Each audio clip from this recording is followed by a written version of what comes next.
Welcome to Revenge Report. Don't forget to hit that like button and subscribe for more. Let's dive in.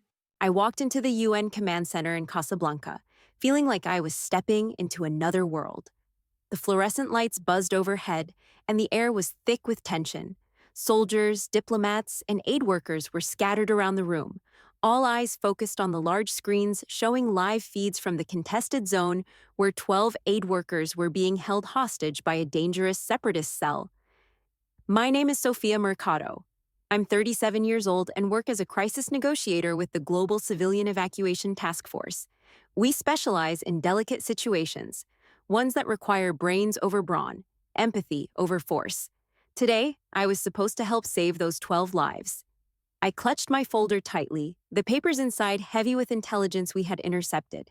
It contained their demands, more than just a ransom. It was about ideology, about power. But as I approached the briefing table, my eyes landed on the one person I didn't expect to see, my older brother, Matteo. He stood at the head of the table, hands folded, dressed in his usual tactical black. He was a former elite security operative, now working as a contractor for a private defense firm. His presence here today felt like a punch to my gut. This wasn't his world, but somehow there he was, looking every bit the cold, calculating professional he always was. I had seen him at family gatherings, but this felt different, more serious, more distant. But what hit hardest was seeing him in a room full of people where he belonged, while I felt like an outsider. We never quite clicked, despite being siblings. Where I used words, he used fists. Where I found solutions in dialogue, he found them in muscle. Ms. Mercado, the commanding officer said, breaking my reverie, "Please begin your presentation." I forced a smile and approached the table, my heels clicking against the cold floor. Matteo didn't even look up as I set the folder down and began outlining the intercepted communications. I detailed their demands, their threats, and the plan for negotiation. The separatists are holding the aid workers in a cave system about 10 miles from the border. If we approach too quickly, we risk provoking them, I explained, trying to remain calm. The key is dialogue, not force. If we can establish a back channel, not to interrupt, Matteo's voice sliced through the room. I could feel the temperature drop a few degrees. But your plan depends too much on cooperation. These people are extremists, Sofia. They don't care about your sweet words. They care about leverage. You need a show of strength. I felt my stomach churn. His voice, though calm, was always wrapped in ice. He had a way of making you feel like you were under interrogation. "This isn't about threats, Matteo," I said, trying to keep my voice steady. "This is about saving lives without unnecessary bloodshed." He leaned back in his chair, folding his arms. "You don't know how they think, Sofia. I do. They won't listen to anything but force. The longer you try to negotiate, the more lives you're putting at risk." The room fell silent as I held his gaze. He was challenging me, not just as a colleague, but as his sister. A part of me wanted to explode, to call him out on how he'd always undermined me. But not here, not now. I kept my voice even. "This operation needs diplomacy, Matteo. You know that," he scoffed. "You think speaking their language makes you an expert on them? You're playing into their hands. You're sympathizing with them. And that's why they'll use you to stall." I felt my blood boil. The room was watching. More than just our colleagues, but our superiors too. It was as if my entire career had been reduced to nothing more than my ability to speak a few languages. I had spent years in this field, putting my expertise to work in high-risk situations, and yet he was treating me like a child playing dress-up. "You don't get it," I said, my voice low but firm. "I'm not sympathizing with them, Matteo. I'm trying to understand them so we can end this peacefully." He didn't answer, but I could see the skepticism in his eyes. The tone in the room shifted. Now, I wasn't just a crisis negotiator, I was a sister with a divided family, and that division was now on full display. As the briefing continued, I could feel my role in this operation changing.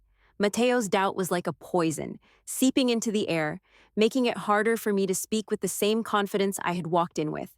I wasn't just a negotiator anymore, I was the woman who might have been too close to the enemy, according to him. I finished my presentation, and the officers began discussing options. Matteo remained silent, his eyes locked onto the documents in front of him. I could feel the weight of his presence, like a shadow stretching across the room. He hadn't just dismissed my plan, he had dismissed me.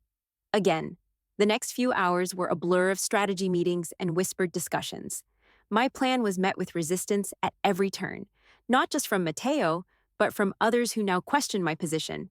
How could they trust me, they seemed to ask, if my own brother couldn't? As I left the room later that evening, I glanced back at the briefing table.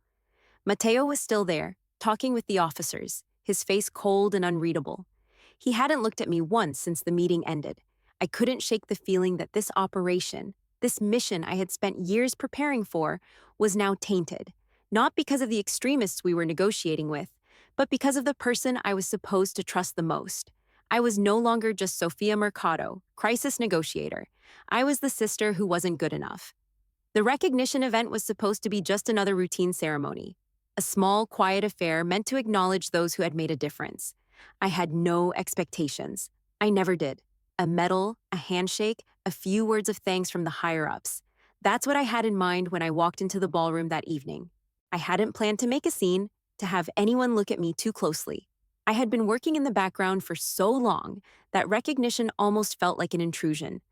The task force's operations were always bigger than one person, and I was content to stay out of the limelight, continuing my work, making the world safer in the quietest way I knew how. I was wearing the dress, the one I had chosen specifically to blend in, not stand out. It was simple, professional, and black, a color that signaled both formality and an unspoken distance I preferred to keep between myself and the rest of the world. I was halfway through the evening, listening to polite applause and murmured congratulations when the senior official, the one in charge of civilian operations, took the microphone. "Before we continue," he said, his voice booming across the room, "I would like to take a moment to acknowledge someone whose work has been more than invaluable." My heart skipped a beat, and I felt the eyes of the room shift toward me. I stiffened, suddenly feeling the weight of my own body, as if the air had become heavier. I stood up, instinctively smoothing the wrinkles of my dress, feeling all too aware of the spotlight now on me. It wasn't that I didn't want recognition. It was the kind that came without asking, without expectation, that had always been hardest for me. The senior official didn't hesitate, though, calling out my name. "Sofia Mercado, please come up here." I felt Mateo's gaze from the other side of the room, his cold eyes unwavering. He hadn't said a word to me all evening. Our father was also in attendance, per usual seated in the back, his face a mask of stoic indifference, like he had been trained to be by years of experience as a diplomat. The ones who truly mattered in the room, those whose lives were saved by my negotiation, hadn't yet been recognized, and I couldn't help but think how much more this moment could have meant if only those I had saved were standing beside me. As I walked across the room, the official began reading off my achievements, some of them familiar, some of them from operations I had long since left behind. My eyes flickered toward Matteo. His expression was unreadable, but I could feel the walls he'd built between us, the walls that had grown higher ever since the briefing earlier this week. And thanks to Sofia Mercado's tireless negotiation efforts, 12 lives were saved, including those of medical aid workers from Lebanon, Sudan, and Yemen. We are grateful for her commitment to the mission and her unwavering dedication to peace. There was a brief pause. I caught sight of 12 figures rising from the audience. One by one, the survivors of those operations stood, silent but united in their tribute. They didn't speak, but their presence was louder than any applause could ever be. I recognized each one of their faces, the exhausted eyes, the quiet strength they carried with them every day after surviving what should have been the end. It was in that moment, when they stood in silent acknowledgement, that I understood the depth of what this meant. Recognition, not from the official ceremony, not from the suits and the words, but from the ones who had been directly affected by what I had done. I stood at the podium, feeling their silent tribute settle around me, as though their shared experience had filled the room with meaning far greater than a medal could ever convey. They were the ones who had truly recognized my efforts, and I couldn't bring myself to smile. There were no tears, no dramatic speeches, only stillness. I knew that what mattered was not how many medals I had collected or how many officials spoke my name. It was that I had helped them find their way home. It was that I had made a difference when everything else was collapsing around them. Mateo's eyes were still fixed on me, but now there was something new. It was subtle, just a shift, the tiniest of movements in his jaw, but it felt like recognition in its own right. Maybe he finally saw me, not as his younger sister, the one who had always been in his shadow, but as a professional, capable, and trusted. My father, seated in the back, remained as motionless as ever, his gaze fixed on the table in front of him. He didn't rise. He didn't clap. He didn't speak, but I saw something flicker in his eyes, a flicker I hadn't seen before, a silent acknowledgement that maybe, just maybe, he had been wrong about me all along. I held my ground, absorbing the weight of the moment, standing still as the silence in the room grew louder, deeper. The survivors were watching me, their expressions gentle, a quiet gratitude they didn't need to express in words. Mateo stayed seated, jaw tight, but for the first time, I wasn't bothered. I knew in that silence, in their unspoken tribute, I had earned something more than any award could offer. As I turned to walk back to my seat, I didn't need to look at Mateo again. I didn't need to look at my father. What mattered wasn't their validation, it was theirs. The survivors, the ones who had lived to tell their stories because of the very thing my brother had doubted, diplomacy. I had made my mark, and that was enough. The memories flooded back like a wave I couldn't stop, as I sat on the worn leather chair, tracing the faded pages of an old phrase book. It was late, and the house was still, just the way it always was when my father wasn't there to fill the silence with his loud opinions. I must have been around 10 when I started collecting those books, phrase books in Arabic, Urdu, Kurdish, the languages of conflict of the regions my father spent most of his career in. He was a diplomat, cold and calculating, always choosing words as weapons, shaping and shifting conversations to serve his purposes. And for him, language was nothing more than a tool, nothing worth learning unless it served his career. But for me, language was everything. It was the key to understanding the world outside the sterile, privileged walls of our home. It was a way to connect with the people my father often saw as obstacles or pawns. I would stay up late into the night, listening to the faint hum of border radio frequencies and the low voices on shortwave stations, decoding conversations I didn't fully understand yet. I'd practice those words, slowly at first, stumbling, repeating over and over. My father's voice would drift through the house, but I was too immersed in my own world of words to pay attention to him. Intellectual self-indulgence, he'd say, walking past me one evening as I sat on the floor with a tattered Pashto English dictionary. You waste your time with that nonsense. Real work is done with action, not words. I could hear him from the next room, speaking in a tone I knew well, a tone that made me feel small, inconsequential. I wasn't like Mateo. I wasn't the one who had been groomed for greatness, for the sharp, decisive actions that earned approval. Mateo had been the favorite, the one who learned to fight, to train, to protect. He had been taught how to command, to assert, to control, and my father had poured his attention into him day after day.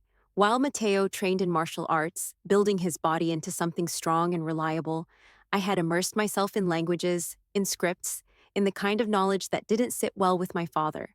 I loved the way words felt in my mouth, how they connected me to parts of the world he refused to acknowledge, parts he didn't care to see, and yet all I ever wanted was for him to notice me, to look past my books, my pens, my translations, and see that I was doing something important. I wasn't just playing with words, I was learning to bridge gaps, to connect, to understand. But instead, he scorned me. And Mateo? He was his shining star. He was the one who mattered. I remember one day, after a particularly harsh comment from my father, when I sat in the backyard, clutching my dictionary in my hands. I had spent hours memorizing the words and phrases, mapping out their meanings in my mind. But that day, something in me broke. With a swift, determined motion, I ripped the pages from the dictionary. Not just the dictionary, but all of my books, every last one I had collected. It felt like the only way to prove something to my father, to show him that the thing he scorned had value, that it mattered.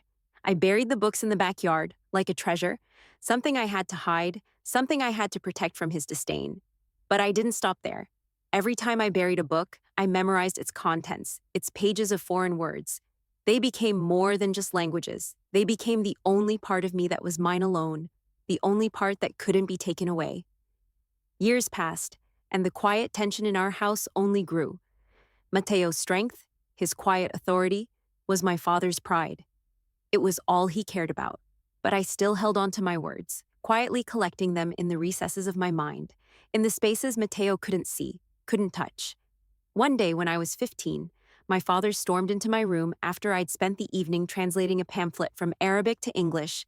He ripped the papers out of my hands, his fingers trembling with frustration. "This is useless," he shouted, his face red with anger.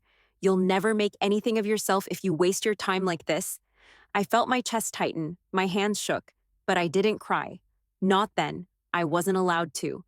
"It's not useless," I said, my voice small but steady. "It's important." He grabbed the paper, crumpled it, and threw it across the room. "You're not learning how to survive. You're wasting your time. You're too soft for the real world. You're never going to make a difference." I stood frozen, feeling the weight of his words crush me. I watched as he stormed out, the door slamming behind him, and then, all at once, I exploded. I grabbed the pile of papers I had worked so hard on, my Pashto English dictionary still lying beside me, and I hurled them out the window, one by one. They fluttered down into the yard like confetti, their meaning, their significance lost on anyone who might pass by. But I didn't care. I didn't care if he never understood. I didn't care if Matteo never saw the value in what I was doing. I was going to be more than just the girl in the background. I was going to make sure my words had power, even if it was just for me. And so, I buried the rest of my books in the backyard, knowing deep down that they were the only part of me that would ever matter. They were my rebellion, my truth, and I would protect them until the day I could finally speak the words that would prove my worth. This was the house I grew up in, a house where silence reigned, but the loudest voices were always the ones that hurt. Language and action, words and violence. My father had taught me to choose between them, but it took years before I realized that I didn't need to choose. I could speak and still make a difference. I could act and still be heard. It just took the world a little longer to listen. The dusty roads of Lebanon were never kind, especially when the emergency coalition's convoy was navigating them under a ticking clock. The operation had started as a simple evacuation. But of course, nothing ever stayed simple in these kinds of missions. I was embedded with the emergency coalition for a reason. I knew how to read people, how to talk to them, and more importantly, how to listen. The convoy was moving along the narrow roads, packed with civilians desperate to get out of the zone before it became a war zone. The tension was palpable, but I had a gut feeling that something was about to go wrong. I remember the moment it clicked. A boy, no more than 12, appeared at the side of the convoy as we paused for a quick break. His clothes were torn, his face streaked with dust, but it was his eyes that caught my attention, wide with fear but intent. He stepped forward, holding a small bundle of fruit, his eyes never leaving me. "Please, miss," he said, barely a whisper above the noise of the convoy. "They are planning something. The road ahead? There's a bomb." I nodded, trying to stay composed, my brain already racing through the possibilities. A bomb was exactly what we didn't need, especially not on the only route out of the zone. I had to act fast. I excused myself from the officers coordinating the convoy, my heart pounding in my chest as I approached Matteo. He was just finishing a conversation with one of the coalition's higher-ups, and the moment he saw me, I could tell from the tightness in his jaw that he was about to brush me off. "Sophia," he said, not even bothering to meet my eyes. "What's the latest?" I hesitated, knowing the outcome of this conversation, but the boy's words lingered in my mind, and I wasn't going to let this one slip. "There's a bomb up ahead," I said, as plainly as I could. "We need to reroute the convoy." Matteo's brow furrowed as he looked at me, his expression unreadable. "Are you sure?" He didn't trust my instinct, never did when it came to these kinds of situations. To him, a bomb was something to be discovered with concrete intelligence, not a hunch, no matter how compelling. "I'm sure," I replied, matching his gaze. "The boy warned us. If we don't act, we'll be walking right into their trap." Matteo glanced around, the muscle memory of years in the field kicking in as he assessed the situation. But after a beat, he shook his head, his tone flat. "We don't have time to listen to every random tip that comes our way. We'll keep going. The route is clear." I could feel the weight of his words pushing me back, but something inside me twisted, urging me to make a stand. "If we don't reroute, we'll lose more than just a few vehicles," I said, my voice sharper now. "We'll lose people. Your plan is going to get them killed." His eyes locked onto mine, cold and unwavering, but there was something beneath it. A warning, perhaps, or just frustration at being contradicted. "I'll make the call," he said curtly, turning to speak with the convoy commander, dismissing me as he always did. I didn't wait. Without hesitation, I issued the order to reroute the convoy. "Move east. Now." The officers exchanged glances, but when they saw my resolve, they began to move. Mateo didn't try to stop me. Perhaps he realized this wasn't something he could control. The convoy shifted direction, the trucks groaning under the strain, the civilians on board still unaware of the danger they'd just avoided. The convoy reached a safe distance, and a disabled truck was the only casualty. No explosion, no loss of life. The bomb was later found in the exact spot where we had been, rigged to detonate as soon as we passed. When the operation ended, Mateo didn't thank me, as he should have. He simply gave me a curt nod, his jaw tight, his expression unreadable. The quiet weight of his silence hung between us like a fog, but I didn't need his approval. Not anymore. Days later, more reports started quietly routing to my desk. No announcement, no congratulations, just the continued trust of those who mattered, those who had seen what I could do, even when it wasn't the obvious choice. And while Mateo's eyes stayed fixed on his operations, his authority remained, as always, unquestioned. I knew something had shifted. My reputation was no longer built on words or the intricate strategies I crafted. It was built on action. I had saved lives without needing to explain myself, without needing anyone's permission. And for the first time, I didn't feel the weight of my brother's disapproval. I felt the quiet respect of those who knew how to listen, even if they couldn't hear everything I had to say. The heat of the Mauritanian desert had begun to settle in for the afternoon, but the tension in the air was thick enough to make anyone sweat. The tribal elder I was negotiating with was an imposing figure, his calm demeanor masking the decades of conflict his people had endured. This operation required delicacy. Neutrality was key. The moment we showed force, the entire mission could collapse. I had been preparing for this day for weeks, studying the local culture, learning their language, their values, everything I could to make the negotiation feel like it came from one of their own. I was here to broker peace, not wage war. I glanced over at Mateo, standing off to the side with his arms crossed. He had been uncharacteristically quiet during the setup, but I knew better than to trust his silence. We were about to enter the elder's compound. I would need to speak to him in his language, draw on the history of his people, and do everything I could to convince him to release the hostages without a single shot fired. Just as I was about to step forward, one of the coalition's operatives pulled me aside. "Sophia," he said, voice low, "we've been instructed to deploy snipers." I froze. "What?" I demanded, a chill running through my spine. "We've been clear about this. We agreed no weapons, no surveillance, not while negotiating. It's supposed to be a neutral zone." He shifted nervously, clearly uncomfortable. "It's Mateo's orders. He says the elder could back out any moment. It's just precautionary, a show of force in case things go wrong." I didn't have time to process his words. My heart raced, but I knew what I had to do. Mateo couldn't just override our agreement like this, not without causing irreparable damage to the operation. Without thinking, I marched straight toward Mateo, determination rising in my chest. He stood with his back to me, scanning the compound, waiting for something I couldn't understand. I took a deep breath, trying to keep my voice calm. "You can't do this, Mateo." He turned slowly, his face unreadable. "What are you talking about?" "No snipers," I said firmly. "I know your tactics, but this is different. We're supposed to make peace here, not intimidate them into submission. You're jeopardizing the mission. You're jeopardizing the hostages." He gave me a hard look, his jaw tight. "If you fail, I won't," he said quietly, his words like a threat veiled in practicality. I could feel the weight of his eyes on me, but I wasn't going to back down. This was my operation, and it was not going to be tainted by violence, not even if Mateo thought it was the right move.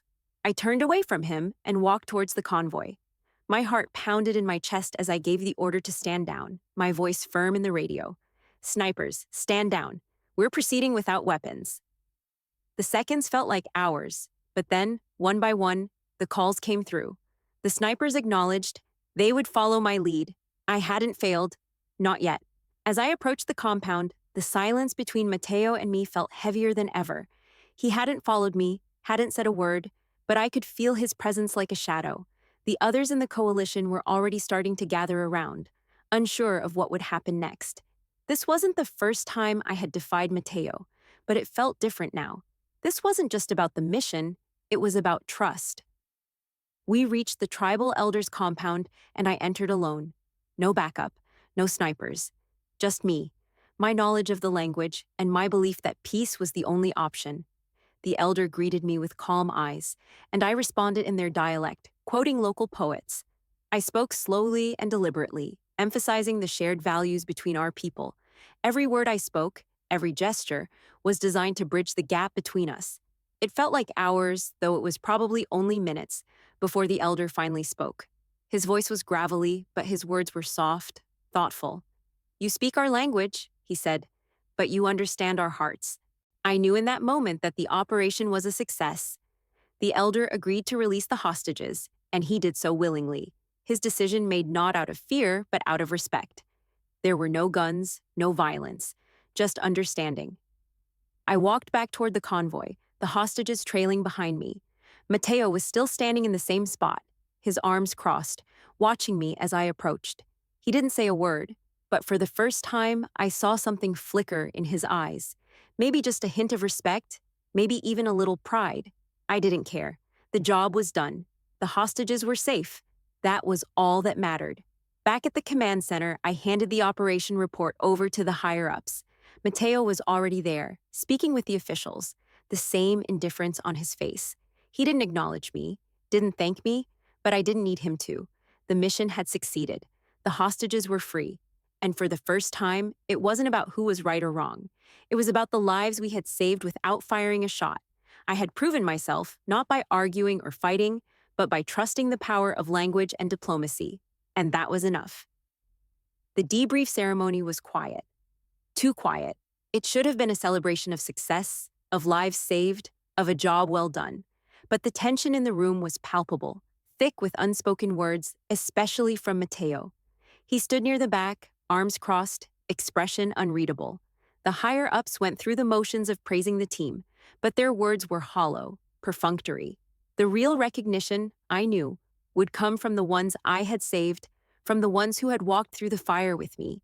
They were the ones who mattered, and their recognition, unspoken, silent, was the only kind I cared about. The room buzzed with the usual clinking of glasses, the murmur of congratulations, but it all seemed distant, disconnected from what had truly happened on the ground. I stood by the wall, my fingers lightly tracing the edge of my folder, pretending to listen to the chatter, but my mind was far away, back in that dusty compound, in the places where words were all we had left. And then, one by one, they rose.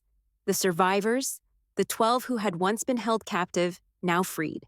They stood in silent tribute, no words needed, no applause given, just a simple rise, a collective acknowledgement of what had been achieved. The silence between us was louder than any speech. I felt my chest tighten, but I didn't cry. I wasn't going to cry. This wasn't about me. This was about them, their lives, their survival. They had trusted me to bring them home, and I had kept my promise. This was my reward, the quiet recognition that spoke louder than any crowd's applause. I scanned the room, my eyes catching Mateo's. He remained seated, his gaze focused somewhere beyond me, like he couldn't bear to meet my eyes. His jaw was tight, his muscles stiff. He wasn't going to be part of this moment. That much was clear, but it didn't matter. I turned away from him, my gaze settling on the survivors. Their faces, lined with exhaustion but full of a strange kind of peace, were all I needed. They weren't smiling, not in the way people do when they're happy, but they didn't need to. Their eyes told the story, of fear, of survival, and of gratitude that didn't need to be vocalized. I didn't smile either. What was there to smile about? I had done my job, and now they were safe. That was enough. But my father, seated quietly in the back of the room, had noticed. I hadn't expected it, hadn't even dared hope for it. His eyes, usually sharp and calculating, were now fixed on the survivors. For the first time in years, he wasn't just observing the room. He was looking at me. He didn't rise, didn't applaud, didn't speak a word. But he didn't look away either. His gaze held mine, unblinking, steady. And in that moment, I knew something had changed between us, something that could never be said aloud. He wasn't proud of me because of my success. He wasn't proud because of the accolades or the recognition. He was proud because I had done something that mattered, something real, something that proved I wasn't just his daughter, his intellectual self-indulgence. I wasn't just Mateo's sister, the one always living in his shadow. I was Sofia Mercado, and I had earned this. I stayed rooted to the spot, the weight of the moment settling on my shoulders. The survivors stood, their quiet acknowledgement still lingering in the air, their gratitude spoken in their silence. I didn't need anything more. Mateo didn't look at me again. Neither did our father, not directly. But I could feel the shift. I could feel that the impossible distance between us, the one I had fought my whole life to bridge, had just shortened. It wasn't fixed, it wasn't resolved, but it was there, the faintest flicker of understanding. And for once, I didn't mind that the recognition wasn't loud, wasn't dramatic. It didn't need to be, because it was real, and it was mine. As the ceremony continued, I made my way to the back, where the survivors were now gathering in small groups, speaking softly to each other. Their faces were no longer etched with terror, no longer haunted by the memories of captivity. They had their lives back, and I had my peace. I walked toward them quietly, my role in the mission done. But there was something that lingered, a sense of quiet victory, not just for the lives I had saved, but for the way I had finally found my place. The fallout came quickly. I had saved lives, diffused a crisis, and negotiated a peaceful resolution where others might have turned to force. And yet, less than 24 hours after the operation concluded, the flood of social media posts began. Some questioned the legitimacy of the mission. Others, more insidiously, accused me of staging the entire thing. The allegations of cowardice, of making the operation look like a photo op for the press, were everywhere. They didn't know what it had cost me, what I had risked to make that surrender happen peacefully. They didn't understand that it wasn't about looking good for the cameras. It was about saving lives, and that was the only thing that had mattered. But the world doesn't always care about the nuance. It's about narratives, stories simplified for mass consumption, and they had decided that I was part of some elaborate farce. The comments section of one news article had gone viral. Crisis negotiator abandons soldiers, prioritizes civilians. At what cost? The words twisted the truth. I was painted as someone who had endangered the lives of real soldiers, just to look good in front of the cameras. Someone who had put herself before the safety of her team. I didn't recognize the person they were talking about. I sat at my desk, the weight of the accusations pressing down on me. I could feel the eyes on me. Colleagues, superiors, even those who had praised me before, now watching me from the corner of their eye, wondering if the accusations were true. And then I saw it. A post from a journalist who had been critical of me before. They posted a clip from the operation. It was brief, but powerful. My voice, calm and steady, speaking in a dialect not many understood. I hadn't realized they had caught that moment. My voice speaking directly to the enemy leader, weaving in the local customs and stories to build trust. Something inside me shifted. I didn't have to defend myself. The evidence was already out there, so I didn't fight back with words or rage. Instead, I did something that felt almost rebellious. I recorded the full message, my voice in the quiet calm of a language that was foreign to most, but carried weight in the context of the mission. I didn't argue the point. I didn't raise my voice in outrage. I let the sound of my voice in that moment speak for itself. I uploaded the file, and then I waited. The reactions came slowly at first. One journalist, who had once called me a coward, posted a comment on the recording. I don't speak the language, but I can hear the power in her words. Another survivor, one I had spoken to directly during the operation, posted a simple message on their social media. Thank you for hearing us. Thank you for believing in us. And then the hashtag emerged. Language saved lives. Quietly, subtly, it spread. People who had been skeptical about the operation began to listen, not to the headlines, but to the words. They started listening to the peace in my voice, the calm amidst the chaos, the strength that came not from force but from understanding. The tide shifted. It didn't happen all at once, but slowly, over time.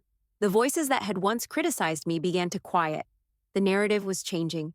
The words I had spoken, in a language that wasn't my own, were doing the work for me. I felt a calmness wash over me as I read the posts, the messages of support, and the quiet shift in public perception. It wasn't the loud, dramatic victory I had expected, but it was enough. I had let the mission speak for itself. The operation was about saving lives, not about fighting for public approval, and in the end, the ones who mattered, the ones who had been saved, understood. The truth had a way of cutting through the noise. Matteo, of course, said nothing. He was still out there, pushing his own agenda, still operating on his terms. But this time, it didn't matter. I had my own voice, and for once, the world was starting to listen to it. Weeks had passed since the operation in Mauritania, and life had returned to its uneasy rhythm. I found myself at the task force's office more often than not, buried under reports, strategy meetings, and debriefings. But there were still moments when my mind wandered back to the faces of the hostages I had helped save, to the weight of that quiet recognition, and to the flicker of something unspoken between Mateo and me. One morning, as I sat at my desk, a plain envelope arrived.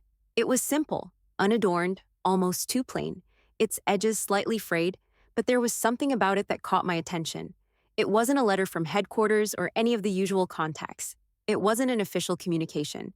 It was a letter for me, written in the kind of ink that didn't come from a government office, the kind that still held the weight of something personal. I opened it carefully. Inside, there was a short note, written in imperfect Pashto, the words shaped carefully with a translation guide. "I will never forget your voice." I stared at it for a long moment, the significance of the words sinking in slowly. There had been so much noise, so much chaos in the aftermath of that operation. The criticism, the praise, the opinions of everyone who wasn't there, who didn't understand. But here, in these simple words, was the acknowledgement that mattered. I folded the letter carefully, my fingers brushing over the ink, as if I could feel the hand that had written it. I walked to the corner of my office and picked up a frame I had kept tucked away for just such a moment. The letter fit perfectly inside, not for display, not for show, but as a quiet reminder. The door creaked open behind me, and I knew instantly who it was without turning. My father. I hadn't seen him in weeks, not since that debrief ceremony, not since I had received my quiet recognition. He stood in the doorway, his eyes trained on the letter in my hands, but he didn't say anything. His presence filled the room as it always had, cold and distant, yet somehow still imposing. He didn't step closer, didn't speak, just stood there, watching me. His gaze moved to the letter I had just framed, then slowly back to me.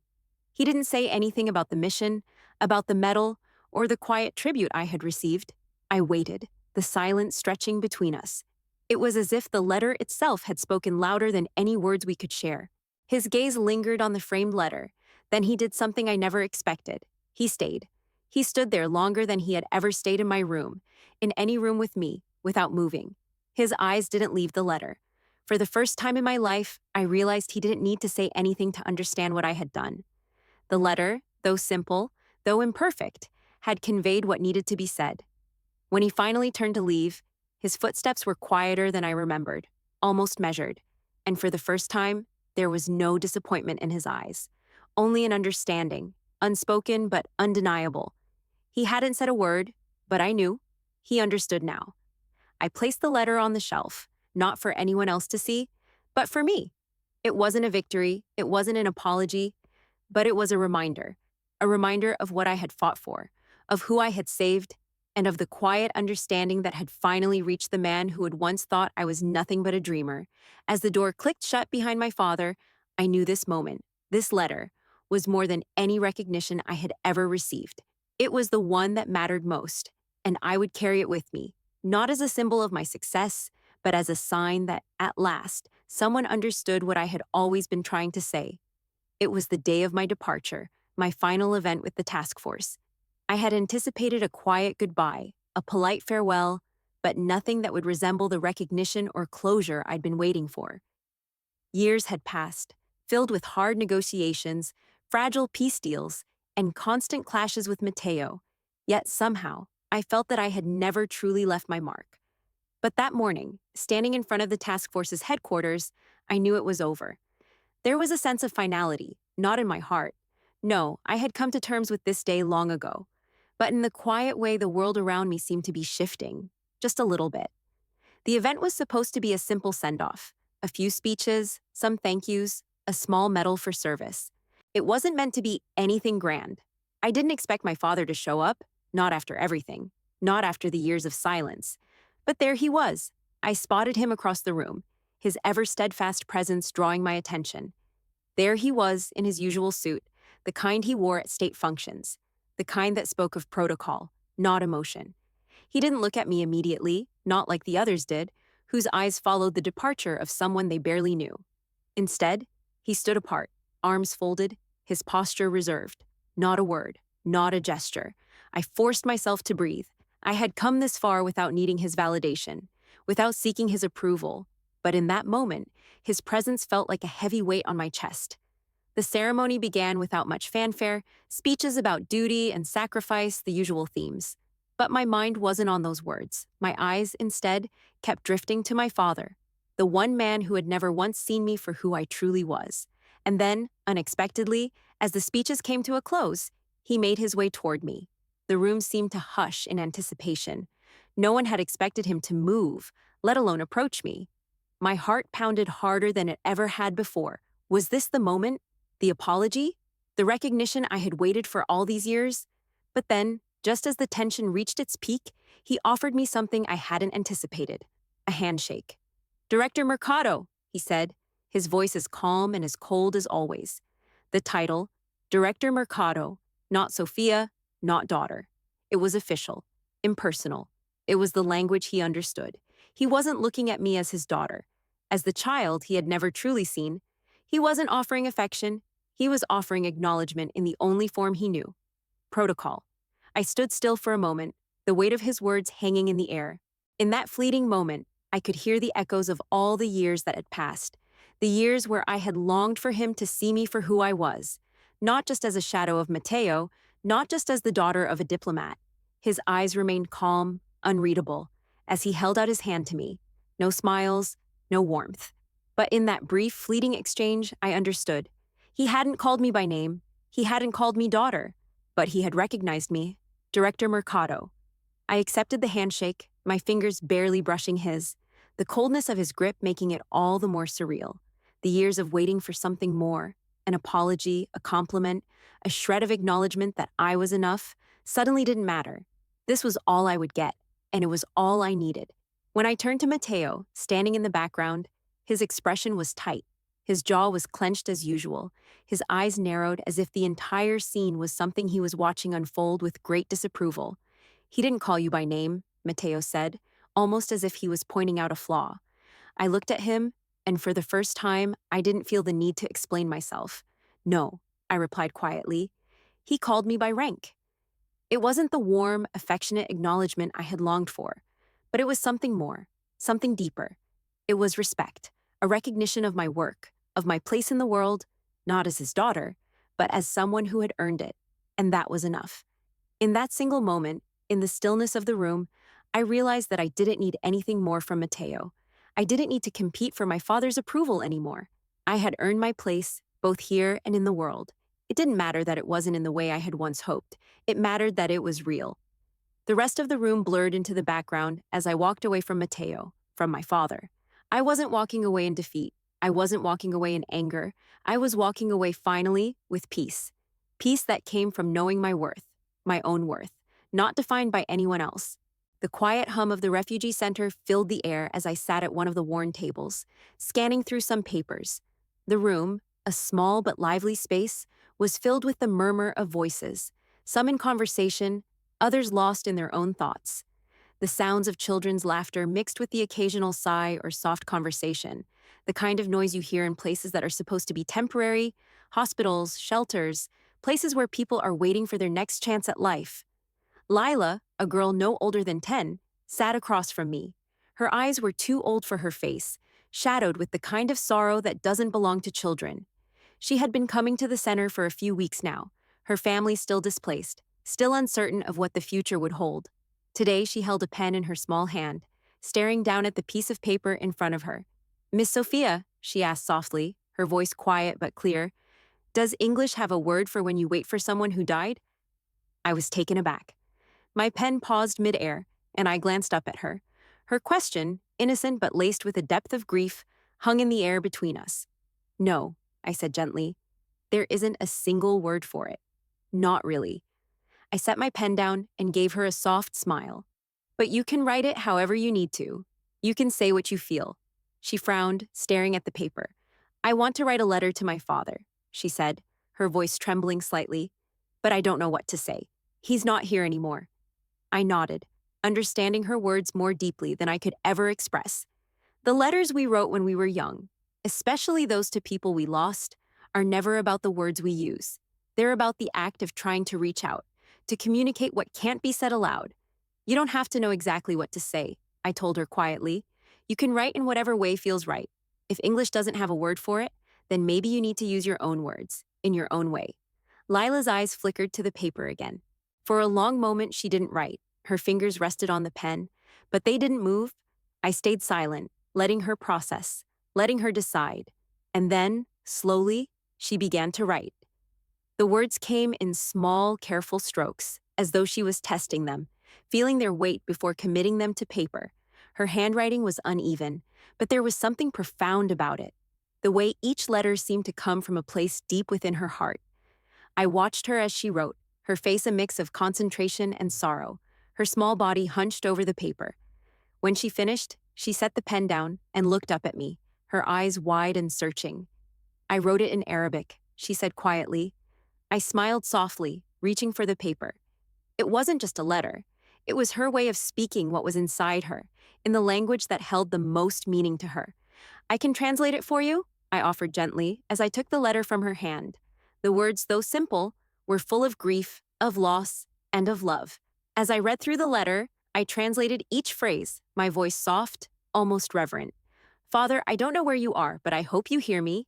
I hope you know that I wait for you every day. Even though I don't see you, I know you're still with me. I will always love you, even if you are far away. Please come back. Please come home. I'll wait as long as it takes. I finished translating, my throat tight with emotion. It wasn't just a letter. It was a child's grief, a child's hope, and a love that could never be extinguished. I looked up at Lila, whose eyes were glistening, but she wasn't crying. She was simply waiting, just as she had written. I said softly, your father will always hear you, Lila. Even if he's not here right now, he'll always know that you love him. She nodded slowly, the weight of her words hanging in the air. I want to keep it, she said softly. So I don't forget? I smiled, taking the letter and placing it gently in the folder I had brought with me. You won't forget, I assured her. You'll always carry these words with you. And so will he. Lila stood up, her small hands clenched around the letter, as though it were the most precious thing in the world. Thank you, she whispered before walking away, the letter tucked carefully in her bag. I watched her go, my heart heavy with the realization that it wasn't just the survivors I had helped. It was these children, too, the ones whose grief was too large for their little bodies, whose memories held more weight than they could ever express. I glanced down at the framed letter from Pashto, the one I kept on my desk, a reminder of what I had done, what I had fought for. It was a recognition from those I had saved. But this moment with Lila was different. This was why I had started doing this work in the first place. To listen, to hear the unspoken, to feel the weight of the grief that others couldn't articulate, and to give them permission to say it. Lila's letter, in its raw simplicity, was the truest testament to why I had spent my life learning languages, why I had sought peace in the places where others saw only war. It wasn't about saving lives in the way people imagined it. It was about hearing voices that weren't always spoken aloud, about allowing people to finally say what they feared to say. I placed Lila's letter beside the framed Pashto note on my desk, not for show, but for memory, not to display to others, but to remind myself of the power of language and silence, the power of listening when no one else can hear, and that, in the end, would be my legacy.